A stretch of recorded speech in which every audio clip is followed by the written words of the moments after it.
Okay. नमस्कार शेतकरी बंधूंनो. सध्या मराठवाड्यामध्ये आणि महाराष्ट्रामध्ये सकाळचं आणि रात्रीचं जे तापमान आहे ते 9 ते 10 डिग्रीला आलेलं आहे. परभणीसारख्या ठिकाणी 4 ते 5 डिग्री तापमान इथपर्यंत खाली उतरलेलं आहे. अशा परिस्थितीमध्ये पशूंची काय काळजी घ्यावी यासंबंधी आपण आज मार्गदर्शन घेणार आहोत. आज आपल्यासोबत पशु व दुग्धशास्त्र विभागाचे शास्त्रज्ञ आदरणीय बाबासाहेब ठोंबरे सर, कृषी महाविद्यालय लातूरचे ते सहयोगी अधिष्ठाता आहेत सध्या. त्यांच्याकडून आपण या पशुची काळजी कशा प्रकारे घ्यावी याविषयी मार्गदर्शन घेऊया. सर नमस्कार. अशा परिस्थितीमध्ये शेतकऱ्यांनी पशुची काय काळजी घ्यावी यासंबंधी अगदी थोडक्यामध्ये आपण मार्गदर्शन करावं. शेतकरी आणि पशुपालक बांधवांना नमस्कार. सद्य परिस्थितीमध्ये मराठवाड्या विभागात तापमानानं नीचांक गाठलेला आहे. परभणीमध्ये साधारणतः 4.1, लातूरमध्ये 9.2 अशा पद्धतीचं नीचांकी तापमान आपल्याला पाहायला मिळतं आहे. पशुधनाच्या संदर्भात जसं मानव आपल्या आरोग्याची काळजी घेतं त्याचप्रमाणे शेतकऱ्यांनी, पशुपालकांनी, गुराख्यांनी, व्यवस्थापकांनी त्यांच्या पशुधनाची काळजी घेणं आवश्यक आहे. पशुधन व्यवस्थापन हा जो भाग आहे याच्यामध्ये पशुसंवर्धनामध्ये चतुसूत्री आहे: पैदास, आहार, व्यवस्थापन आणि आरोग्य. मानव, कृषी आणि पशुधन एक निसर्ग चक्र आहे आणि हे निसर्ग चक्र व्यवस्थित चालू ठेवायचं असेल तर आपणाला पशुधनाचे काळजी घेणं महत्त्वाचं आहे. विशेषतः या हिवाळ्यामध्ये पशुधनाला आहाराच्या संदर्भात विशेष काळजी घेणं अत्यावश्यक आहे. आहारामध्ये प्रथिनयुक्त आहार वाढवून देणं महत्त्वाचं आहे, त्याच्यामध्ये वृद्धी करणं महत्त्वाचं आहे. त्याचबरोबर गूळ, ऊर्जावर्धक जो गूळ आहे ते साधारणतः 50 ते 100 ग्राम गूळ पाणी करून किंवा त्याच्या खाद्यामध्ये मिसळून त्या गाई म्हशींना द्यायचा आहे. विशेषतः आपण शेळी, मेंढी आणि कोंबड्यांच्या संदर्भात जर विचार केला तर त्यांचे जे काही पशुधनाचे गोठे आहेत ते उबदार राहायला पाहिजेत. उबदार कधी राहतील? पशुपालकांकडं जो वाळलेला चारा आहे, गवत आहे, त्या गवताच्या पेंड्या त्या गोठ्यावर अंथरणे, त्यामुळं उबदारपणा वाढेल. त्याचबरोबर स्वच्छ पाणी पिण्यास देणे. जर पाणी जास्त थंड पिण्यासाठी पशुधनाला जर आपण दिलं तर आम्लता त्या शरीरामध्ये वाढेल आणि चयापचयाचे आजार, त्याचबरोबर रक्ताभिसरणसुद्धा मंदावेल. यामुळं उत्पादनावर विपरीत असा परिणाम होईल. पशुधनासाठी त्या गोठ्यामधलं जे तापमान आहे ते तापमान 20 ते 25 डिग्री सेल्सिअस असणं आवश्यक आहे. हे जर कमी झालं तर त्या शरीराचं तापमान वातावरणाशी जुळवण्यासाठी पशुधनाला ऊर्जा वापरावी लागते आणि ती ऊर्जा मग दूध उत्पादनासाठी असेल किंवा त्यांच्या आरोग्यासाठी कमी पडते. निवाऱ्याच्या संदर्भात जर आपण पाहिलं, विशेषतः म्हशी ज्या आहेत, थंडीमध्ये म्हशींना जास्त त्रास होतो. मग त्यासाठी पहाटेच्या वेळाचे जे थंड हवा आहे याच्यातनं बचाव करण्यासाठी आणि दुधावर विपरीत परिणाम न होऊ देण्यासाठी पशुपालकांनी त्यांना बारदानेनं, पोते जे असतात त्यानं झाकणं महत्त्वाचं आहे.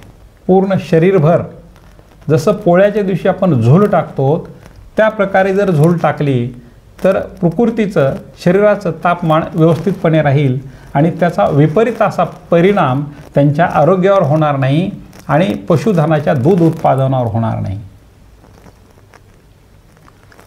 सर, यासोबतच शेतकऱ्यांनी काय करू नये या बाबीवर काही सांगता आलं तर आपण सांगावं. फार महत्त्वाचा प्रश्न आहे. काय करावं याच्यापेक्षा शेतकऱ्यांनी, पशुपालकांनी काय टाळावं हे तेवढंच महत्त्वाचं आहे. पशुधनाला सकाळच्या थंडीच्या, गारठ्याच्या त्या वातावरणामध्ये मोकळं चारण्यासाठी सोडू नये. विशेषतः शेळ्या मेंढ्या असतील, जर मोकळ्या चरायला सोडल्या तर त्यांचं शरीराचं तापमान कमी होईल आणि वेगवेगळ्या आजारांना ते बळी पडतील. कोंबड्यांच्या संदर्भात जर आपण विचार केला तर कोंबड्यांचं शरीराचं तापमान हे पशुधनाच्या तापमानापेक्षा जास्त असतं आणि अशा वेळी जर तापमान निच्चांकी आलं तर ते पक्षी लवकरात लवकर वेगवेगळ्या आजारांना बळी पडतात.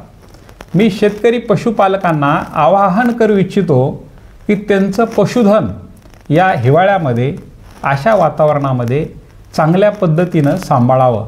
व्यवस्थापनाचा जर भाग म्हटला, कारण व्यवस्थापन ह्या चतुसूत्रीमध्ये सर्वात महत्त्वाचा घटक असेल तो व्यवस्थापनाचा आहे. व्यवस्थापनामध्ये हिरव्या चाऱ्याबरोबर वाळल्याला चारा देणं आवश्यक आहे. 1/3 हिरवा चारा द्यायचा आणि बाकी सर्व वाळल्याला चारा आणि पशुखाद्य द्यायचं. आणि पाणी देतेवेळी आपण स्वच्छ पाणी आणि त्याच्या शरीराच्या तापमानाला मिळतं जुळतं असं पाणी जर दिलं तर चयापचयाचे आजार कमी होतील आणि रक्ताभिसरण सुधारेल. पशुपालकांना मी एवढा संदेश देतो आणि यातून आपलं पशुधन एक चांगल्या प्रकारे वाढवावं, त्याची वृद्धी करावी आणि त्याच्यातलं जे काही उत्पन्न आहे ते सुद्धा निव्वळ उत्पन्न दुप्पट करण्यासाठी याची मदत होईल असं मला वाटतं.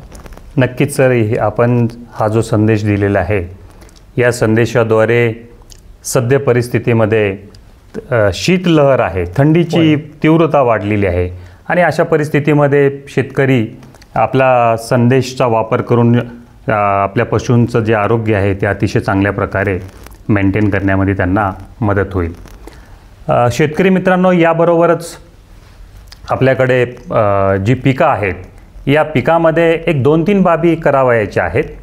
जर आपण काही पिकांचा विचार केला, जसं की राजमा आहे, चना आहे, ज्वारीसारखं पीक आहे, त्याबरोबरच केळीसारखं पीक आहे, हे अतिशय संवेदनशील पीक आहेत. या पिकाची पानं आकाराने मोठी असल्यामुळं या पानामध्ये जो ओलावा आहे तो ओलावा जास्त थंडी वाढली की तो गोठून जातो आणि कोल्ड इंजुरी ज्याला म्हणतो आपण तशा प्रकारे पानं करपून जातात. अशा परिस्थितीमध्ये पिकांची काळजी घेताना जर आपण रात्रीच्या वेळी स्प्रिंकलरच्या मदतीने एखादी तास जर पाणी दिलं तर जमिनीचं तापमान वाढतं आणि कोल्ड इंजुरी ज्याला म्हणतो आपण ह्याचं प्रमाण आपण टाळू शकतो. त्यासोबतच दुसरी जी बाब आहे ती आपण पहाटेच्या वेळेस किंवा रात्रीच्या वेळेस बांधावर किंवा शेतामध्ये शेकोट्या तयार केल्या आणि शेकोट्याद्वारे जर धूर केला तर याद्वारे सुद्धा त्या शेताचं तापमान किंवा शेताच्या आसपासचं तापमान वाढायला मदत होते आणि थंडीपासून पिकांचं आपल्याला संरक्षण करता येतं. केळीसारखं पीक आहे, केळीच्या पिकामध्ये जे घडं आहेत ही आपण प्लास्टिकच्या बॅगनी, ज्याला छिद्र असतात त्या बॅगला, अशा बॅगनी झाकून घेऊ शकतो. आणि ज्यावेळेस दुपारच्या वेळेस आपण काही संवेदनशील जे पिकं आहेत ज्याच्यामध्ये राजमा, चना, ज्वारी आणि केळीसारखं पीक आहे, या पिकामध्ये 100 ग्रॅम युरिया आणि 25 ग्रॅम कॉपर ऑक्सिक्लोराईड प्रति 10 लिटर पाण्यामध्ये घेऊन जर फवारणी केली तर याही बाबीची मदत आपल्याला कोल्ड इंजुरीपासून संरक्षण मिळण्यासाठी होणार आहे.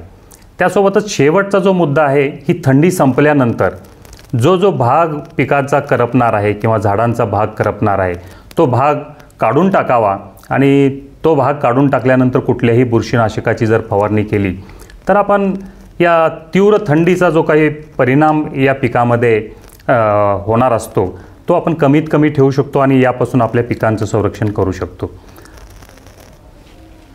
धन्यवाद सर. थँक्यू.